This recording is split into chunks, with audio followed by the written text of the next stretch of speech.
Hello అండి. Actually నాకు first time కొంచెం టెన్షన్‌గా ఉంది. వై అంటే ఈ మూవీ యాక్చువల్లీ నాకైతే ఒక ఎమోషనల్ జర్నీ. నేను ఎప్పుడు అంటే పెద్ద నేను మూవీ తీసిన పని అయిపోయింది అనగానే నేను ఆహ్, అన్ అంటే మిగతా విషయాలు చాలా విషయాలు నేను పట్టించుకునేవాడిని కాదు. అంటే పబ్లిసిటీ అవి ప్రొడ్యూసర్స్ చూసుకుంటారని. ఇప్పుడు కూడా అదే జరుగుతుంది. ప్రొడ్యూసర్స్ దత్తు గారు, కిరణ్ గారు అండ్ అంటే వాళ్ళ గురించి నేను చెప్పక్కర్లేదు మళ్ళీ కొత్తగా దత్తు గారి గురించి అది. టెన్షన్ ఎందుకంటే టెన్షన్ అనేది ఎందుకన్నానంటే నేను ఈ 2, 3 రోజుల నుంచి 2, 3 ఇంటర్వ్యూలకి వెళ్తుంటే అందరూ అంటే మీరు కొత్త అబ్బాయిని ఇంట్రొడ్యూస్ చేస్తున్నారు. ఒక లెగసీ ఫ్యామిలీ లేకపోతే కృష్ణ గారు మనవడు. మీకు టెన్షన్ లేదా? టెన్షన్ లేదా? టెన్షన్ లేదా అని. అసలు నాకు టెన్షనే లేదు. నేను అది ఏమీ పట్టించుకోలేదు. షూటింగ్ జరుగుతున్న రోజులు ఎప్పుడూ పట్టించుకోలేదు. కానీ ఈ 2 రోజుల నుంచి నాకు గుర్తు వస్తుంది జేకే కోసం యాక్చువల్లీ. జయకృష్ణ తను సూపర్ యాక్టర్. నేను చెప్తున్నాను మీకు. సాంగ్స్ చూశారు మీరు, ట్రైలర్ చూశారు, మొత్తం అన్నీ రేపు మూవీ కూడా చూస్తారు మీరు. ఎమోషనల్ సీన్స్ అవి తను ఎలా చేశాడు అనేది. నేను తనకు చాలాసార్లు చెప్పాను, మీరు పాస్ అయిపోయారు ఆల్రెడీ అని. తన కానీ రాషా కానీ నేను ఒక డైరెక్టర్గా చెప్తున్నాను, మీరిద్దరూ పాస్ అని ఎప్పుడో చెప్పాను నేను. నేను అలాగే చెప్తున్నాను. ఇతనేమి వచ్చి 1-2 సినిమాలు చేసి వెళ్ళిపోయే హీరో ఏమీ కాదు. నేను మళ్ళీ మళ్ళీ చెప్తున్నా, తను ఇండస్ట్రీలో మహేష్ గారి లాగా ఒక 30 ఏళ్ళు ఉండిపోయే హీరో. అలాగే ఒకసారి అంటే ఫస్ట్ ఆర్టిస్టుల దగ్గరికి వస్తే రాషా అండ్ జేక్స్, రాషా కూడా ఏంటంటే తనకున్న కమిట్మెంట్ ఎలా ఉంటుందంటే తను ఏదో చెయ్యాలనే తపనైతే ఉంది. తను కూడా ఏదో పెద్ద ఫ్యామిలీ అనేది లేదు.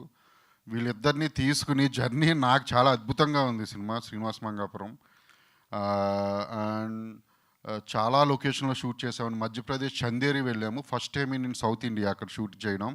చాలా కష్టం అక్కడికి వెళ్ళడం అంటే. జర్నీ కానివ్వండి, ఎయిర్పోర్ట్స్ 200 కిలోమీటర్స్ దూరం, ఆర్టిస్టులు వచ్చేవాళ్ళు వెళ్ళేవాళ్ళు.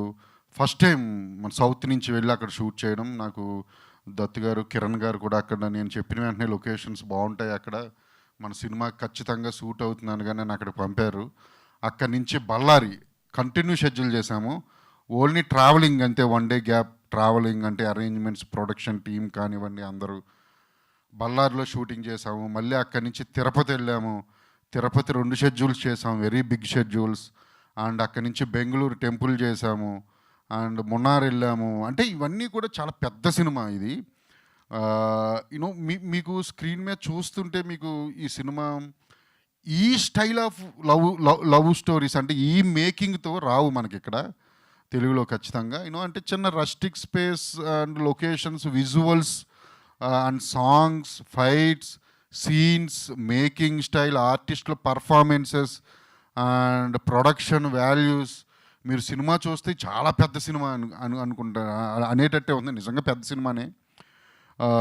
అండ్ అంటే ఫస్ట్ జేక్స్ని ఇంట్రడ్యూస్ చేయాలి అన్నప్పుడు ఇంట్రడ్యూస్లు అవి ఏమీ అనొద్దు. నేను కూడా RX-100 తీసుకొచ్చినాను, నేను కొత్త వాళ్ళతో తీసుకొచ్చినాను. నేను కూడా హీరోని చూసి 2-3 సార్లు కలిసిన వెంటనే నాకు కనెక్ట్ అయ్యాడు. అక్కడి నుంచి తన్ని నా క్యారెక్టర్లోకి ఎలా తీసుకురావాలి అని చెప్పి చాలా తనతో ఎక్కువ మాట్లాడుతుండేవాడిని. నేనేమో ఫుల్ మాసు, తనేమో ఫుల్ క్లాసు. ఎంత క్లాస్ అంటే యాక్చువల్లీ సెట్లో నాతోనే ఎక్కువ మాట్లాడు. ఎవరితోనూ ఆల్మోస్ట్ నాకు తెలిసినందుగా ఎవరితో పెద్ద ఎక్కువ మాట్లాడేవాడు కాదు జేక్స్, నాతోనే. రాషా ఏమో ఎక్స్ట్రా వర్ట్. అసలు తనైతే గలగల మాట్లాడుతూనే ఉంటుంది. ఈ క్యారెక్టర్స్ కూడా నేను అంటే స్టార్ట్ చేసిన షూటింగ్ కూడా మూవీలో కూడా అదే, తన ఎక్స్ట్రావర్ట్ క్యారెక్టర్. ఒక ఎపిసోడ్లో తినేమో వెరీ అంటే ఇంట్రావర్ట్ ఉంటాడు. తను కరెక్ట్గా సరిపోయింది.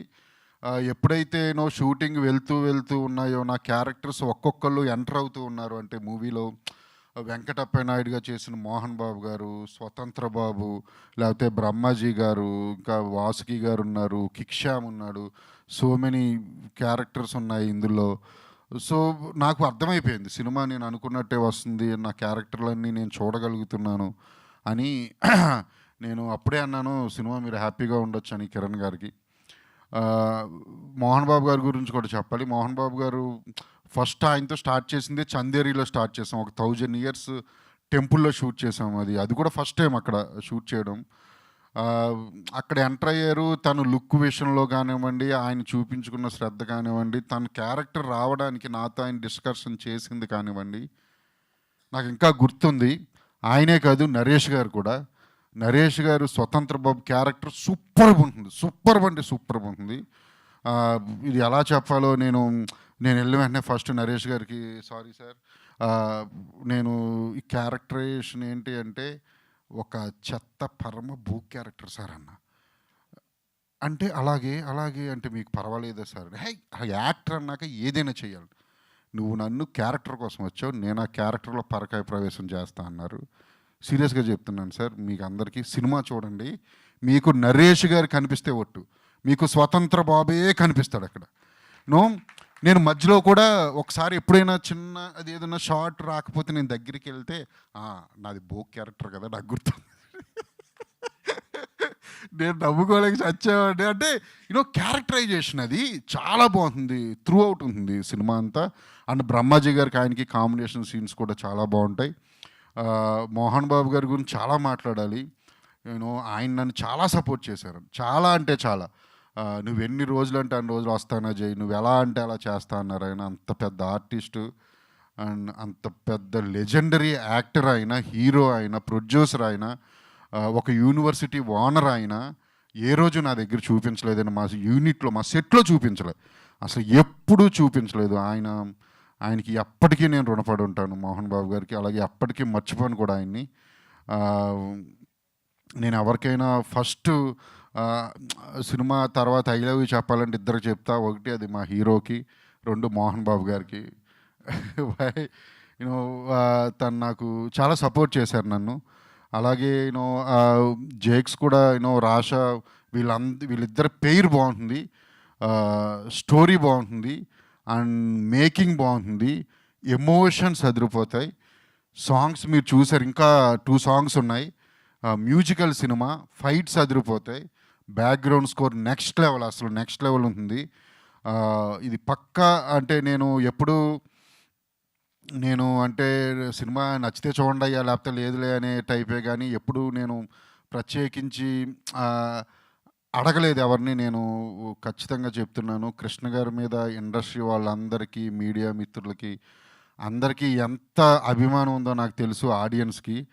ప్లీజ్ నేను అడుగుతున్న ఫస్ట్ టైం నా 4 ఫిల్మ్స్ చరిత్రలో ఖచ్చితంగా ఈ సినిమా మీరు చూసి జేక్స్ని ఆశీర్వదించాలి. కృష్ణ గారే జేక్స్ అనుకోండి ఇంకా. ఖచ్చితంగా చూడాలి మీరు, చాలా బాగుంటుంది. మీరు 10th మినిట్ ఇన్వాల్వ్ అయిపోతారు సినిమాలో. చూడడం స్టార్ట్ చేసిన అంటే చిన్న రియలిస్టిక్ స్పేస్లో ఉంటుంది సినిమా. అండ్ ఆర్టిఫిషియాలిటీ ఉండదు. క్యారెక్టర్స్, స్టోరీ అది ఏదో రియల్గా జరుగుతున్న సెన్స్లోనే ఉంటుంది. చాలా బాగుంటుంది. తప్పకుండా చూడండి, మీ సపోర్ట్ ఇవ్వండి. అంతిమంగా చివరికి వచ్చేసరికి ఆడియన్స్ సపోర్టే కావాలి. జేక్స్కి అండ్ రాషాకి, వీళ్ళందరికీ, మిగతా వాళ్ళకి. అండ్ మీడియా సపోర్ట్ కూడా పక్కా కావాలని చెప్పి నేను కోరుకుంటున్నాను ఈ సందర్భంగా. Thank you very much. And my cast and crew, Jakes cameraman, art director, cost and crew entire, నేను పేర్లు చెప్పలేను అందరివి. శ్రీనివాస్ గారు మీరు అదిరిపోద్ది మీ క్యారెక్టర్. బ్రహ్మాజీ గారు, అసలు ఆ కాస్ట్ అండ్ క్రూ అందరికీ congratulations and all the very best. And thank you very much.